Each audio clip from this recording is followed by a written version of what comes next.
శ్రీమాత్రే నమ. ఈ వీడియోలో మనం డిసెంబర్ 15 నుంచి 21 మధ్యలో కుంభరాశి వారికి జరగబోయే వార ఫలాలు తెలుసుకుందాం. మరి కుంభరాశి వారికి ఈ వార ప్రారంభంలో లాభస్థానంలోకి రవిగ్రహం రావడం జరిగింది. అంటే ఒక విధంగా మీకు జాతకంలో ఉన్నటువంటి దోషాలు సమస్యలు సాల్వ్ అయ్యే విధంగా రవిగ్రహ అనుగ్రహం ఈ రాశి వారి మీద రావడం జరుగుతుంది. ముఖ్యంగా ప్రభుత్వ అధికారులు, మీ తండ్రి తరపు బంధువులు మీకు సహకరించడం వల్ల మీరు ధైర్యంగా మీలో ఉన్నటువంటి సమస్యల్ని పరిష్కరించుకుంటూ ఉంటారు. కొంత ధైర్యం మీకు రావడం వల్ల ఏంటంటే ఎంత గొప్పవారినైనా గొప్ప విషయాన్నైనా ధైర్యంగా ఎదుర్కొని దాన్ని సునాయాసంగా పరిష్కరించడం జరుగుతూ ఉంటుంది. ఇది రవి లాభస్థానంలోకి వచ్చినప్పుడు ప్రభుత్వ సహకారం లభిస్తూ ఉంటుంది. రాజకీయ నాయకుల అండదండలు లభిస్తాయి. అలాగే మీ తండ్రి గారు లేదా మీ యొక్క సంతానం మీకు అండగా నిలబడే అవకాశం ఉంది. అంటే ఇప్పుడు చాలా వరకు ఈ కుంభరాశి వారికి ఎక్కువ ఆర్థిక పరమైనటువంటి సమస్యలతో సతమతం అవడం జరుగుతుంది. అంటే ఇది 3 విధాలుగా ఉంటుంది ఈ జన్మశని ప్రభావం. ఎవరైతే విద్యార్థి దశలో 25 సంవత్సరాలలోపు అటు ఇటు ఉన్న వాళ్ళకి వాళ్ళు చదువుకి ఇబ్బంది కలగడం, ఎంత కష్టపడ్డా సరైన అభివృద్ధి రాకపోవడం, నిరుద్యోగ సమస్య, సరైనటువంటి ఎంకరేజ్మెంట్ లేకపోవడం జరుగుతుంటుంది. అటువంటి వారికి మీ యొక్క తండ్రి గారి సహకారంతో మీ యొక్క పై అధికారులు కానీ అలాగే మీ ఉపాధ్యాయులు కానీ సహకరించి మీ సమస్యల నుంచి గట్టెక్కే విధంగా సహకరిస్తారు. అలాగే మీరు మిడిల్ ఏజ్లో ఉన్న వాళ్ళకి 45, 50, 55 మధ్యలో ఉన్న వారికి పిల్లల యొక్క పెళ్ళిళ్ళు, రుణభారాలు, ఉద్యోగంలో ఇబ్బందులు, ఏదో విధంగా సమస్యలు ఎదుర్కోవడం, బ్యాడ్ నేము, కుటుంబ సభ్యులు మిమ్మల్ని పక్కన పెట్టడం, ఏ విషయం మిమ్మల్ని చెప్పకుండా వాళ్ళు స్వతంత్రంగా ప్రవర్తించడం, ప్రతిదానికి అవమానపరచడం జరుగుతూ ఉంటుంది. అటువంటి వాళ్ళకి కంపల్సరీగా మీ మీద ఉన్నటువంటి ఎలిగేషన్స్ అవి సాల్వ్ అయ్యి మీరు నిజాయితీగా ఉన్నారనుకుంటారు. ఒక పోగొట్టుకున్న ఉద్యోగం కానీ పోగొట్టుకున్న బంధుత్వం కానీ తిరిగి సంపాదించి మళ్ళా పూర్వవైభవం వచ్చే విధంగా ఈ గ్రహస్థితి మీకు సహకరించడం జరుగుతూ ఉంటుంది. అదే ఎవరైతే ఓల్డ్ ఏజ్లో ఉన్నారో వాళ్ళు ఏదో బెడ్ రిటర్న్గా ఉండడమో, నడవలేని స్థితిలో ఉండడమో, ఇతరుల మీద ఆధారపడడం జరుగుతూ ఉంటుంది. మరి అటువంటి వారు కొంతకాలంగా సరైనటువంటి ఆదరణ లేక ఏకాకిగా ఒంటరిగా జీవించడం జరుగుతూ ఉంటాయి. అటువంటి వారికి మీ పిల్లలు కానీ మనవలు కానీ ఎవరో ఒకరు ఆదరించడం కానీ లేదంటే ఒక ప్రభుత్వ సహకారం రావడం కానీ పెన్షన్ రావడం వల్ల మీరు కొంతవరకు కొంతలో కొంత ధైర్యాన్ని తెచ్చుకొని మళ్ళీ జీవితాన్ని ముందుకు వెళ్ళే విధంగా ప్రయత్నం చేస్తారు. దీనికి రవి బలము సమకూరుతుంది. అలాగే ఇంచుమించుగా మార్చి నెలాఖరికల్లా ఇప్పుడున్నటువంటి జన్మశని కూడా 2వ స్థానంలోకి వెళ్ళిపోవడం వల్ల చాలా వరకు మీకు ఈ సమస్యల నుంచి బయటపడడానికి గ్రహస్థితి అనుకూలిస్తుంది. అలాగే దశమంలో బుధగ్రహ సంచారం మీకు అదనపు ఆదాయం కలుగుతుంది. అలాగే మంచి కాలక్షేపం చేసే విధంగా ఒక మంచి ఆధ్యాత్మికవేత్త సహకారంతో ఏదైనా ఈ భగవద్గీత, రామాయణమో, భారతం అలాంటి విషయాలు తెలుసుకోవడం కన్నా ఆ విషయాన్ని గ్రహించి మీ జీవితం యొక్క సత్యాన్ని తెలుసుకొని జీవితం అంటే ఇంతే అని తెలుసుకునే విధంగా దాన్ని ఒక కాంప్రమైజ్ ధోరణిలో ముందుకెళ్లే అవకాశం ఉంటుంది. కాబట్టి మొత్తం మీద ఏంటంటే అటు వృత్తి వ్యాపారాల్లో అభివృద్ధి కలుగుతుంది.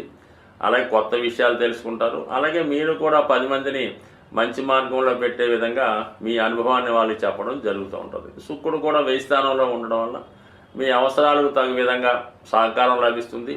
కొంత సౌకర్యాలు, కంఫర్ట్స్ పెరుగుతాయి. మీరు ఏదైతే కావాలనుకుంటున్నారో వాళ్ళ స్థాయిని బట్టి విద్యార్థులకైతే కంప్యూటర్స్ రావచ్చు, మిడిల్ ఏజ్ వరకు వాహనం రావచ్చు. ఈ విధంగా వాళ్ళ యొక్క కోరికలు నెరవేరుతాయి. దూరమైన వాళ్ళు తిరిగి కలుసుకుంటారు. భార్యాభర్తల మధ్య వైవాహిక జీవితం కొంతవరకు కాంప్రమైజ్ ధోరణిలో వెళ్తూ ఉంటుంది. అంటే ఎప్పుడు ఈ కుంభరాశి వారి యొక్క వివాహ జీవితం కొంతకాలం చాలా బాగుంటుంది. మళ్ళీ ఏదో ఒక ఇబ్బంది వస్తుంటుంది, మళ్ళీ బాగుంటుంది. అది విడిపోదు, కలవదు అన్నట్టుగా ఉంటుంది. కాబట్టి మళ్ళీ ఒక కాంప్రమైజ్కి వచ్చి మళ్ళీ కొంతకాలం పాటు సజావుగా సాగే అవకాశం ఉంటుంది. ప్రస్తుతం ఉన్నటువంటి గ్రహస్థితి చాలా వరకు అనుకూలంగా ఉంది. 4లో ఉన్నటువంటి గురువు కూడా జాతకుడు ఒక ప్రశాంతమైన జీవితాన్ని కోరుకునే విధంగా ఈ గ్రహస్థితి తెలియజేస్తుంది. అంటే కొంతమంది ఏంటంటే ఏదైనా ప్రశాంతంగా ఏదైనా ఆశ్రమంలోనో ఏదైనా పుణ్యక్షేత్రంలోనో కాలక్షేపం చేద్దాం అనుకున్న వారికి కలుగుతుంది. అలాగే విద్యార్థులు కానీ ఏంటంటే ఏదైనా ఒక ఫ్రెండ్ ఇంట్లోనో, ఒక ఆశ్రమంలోనో, లేదంటే ఒక టీచర్ దగ్గర, మాస్టర్ దగ్గర పాఠాలు నేర్చుకుంటూ అక్కడ చదువుకునే విధంగానో, హాస్టల్లో ఉండే విధంగానో అది కొంతవరకు విద్యార్థులు ఏదైనా మొత్తం మీద సొంత గృహంలో కన్నా ఇతర గృహం అనుకూలంగా ఉంటుందని భావించి ఆ విధంగా మీరు ఇతరుల గృహంలో మీ యొక్క ఇంప్రూవ్మెంట్కి కారణం అవుతుంది. అక్కడ కొంత మనశ్శాంతి కూడా రావడం జరుగుతూ ఉంటుంది. అలాగే మరి కొంతమంది ఏదైనా భూమి స్థిరాస్తి గృహం కొనుక్కుందాం అనుకున్న వాళ్ళకి చాలా వరకు శ్రమాంతర విజయంతో మీరు ఏదైనా ఒక ఇన్వెస్ట్మెంట్ చేసే అవకాశం ఉంటుంది. సో అలాగే చాలా సందర్భాల్లో కుటుంబ సభ్యులు మీకు వ్యతిరేకంగానే ప్రవర్తిస్తుంటారు కాబట్టి అవి పక్కన పెట్టి కొత్తగా వచ్చినటువంటి బంధువులు కానీ మిత్రులు కానీ వాళ్ళ సహకారంతో ముందుకు వెళ్తే మంచిది. జాతకులు ఏ రాశి వారైనా వారి యొక్క గ్రహస్థితిని అనుకూలంగా మార్చుకోవడానికి, గ్రహాల యొక్క దోషాల నుంచి బయటపడడానికి ప్రతి నెల కూడా ఏదో ఒక కార్యక్రమాలు, ఏదో ఒక పుణ్య రోజులు రావడం జరుగుతూ ఉంటుంది. అవి ఫాలో అవ్వడం వల్ల ఏంటంటే జాతక దోషాల నుంచి బయటపడమే కాక గ్రహాల యొక్క అనుకూలత కూడా రావడం జరుగుతూ ఉంటుంది. సో ఇది మార్గశిర మాసం.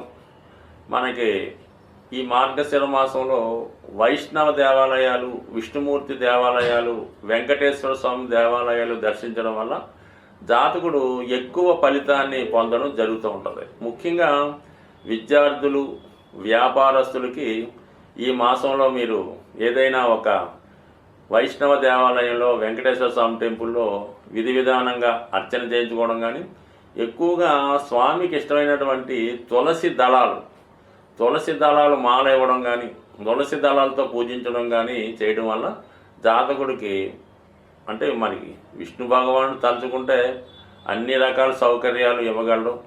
అలాగే జాతకం దోషాలతో సంబంధం లేకుండా ఎంత ఐశ్వర్యాన్ని ఇవ్వడం జరుగుతుంటుంది. కాబట్టి ఈ మాసంలో విష్ణుమూర్తి ఆరాధన అన్నది చాలా ఇంపార్టెంట్గా ఉంటుంది. కనీసం ఒక గురువారం కానీ, ఒక శనివారం కానీ ఈ విధంగా చేసుకోవడం వల్ల జాతకుడు తన దోషాల నుంచి బయటపడతాడు. అయితే ఈ వారంలో మనకి ఈ 18వ తారీఖున అంటే పౌర్ణమి వెళ్ళిన తర్వాత సంకష్టాల చతుర్థి రావడం జరుగుతుంది. ఇది విఘ్నేశ్వరుడు సంబంధించింది కాబట్టి అంటే ఏదైనా ఒక దేవుడు కానీ, ఒక దైవం కానీ, ఒక వరం కానీ, ఒక దేవత కానీ, నవగ్రహాలు కానీ జాతకుడికి అనుకూలంగా ఇవ్వాలన్నా, ఒక వరాన్ని ఇవ్వాలన్నా కూడా విఘ్నేశ్వరుడు యొక్క అనుమతి తప్పనిసరిగా ఉండాలి. విఘ్నేశ్వరుడికి అనుమతి లేకుండా ఎవరు ఏ దేవత కూడా జాతకుడిని అనుగ్రహించలేదు.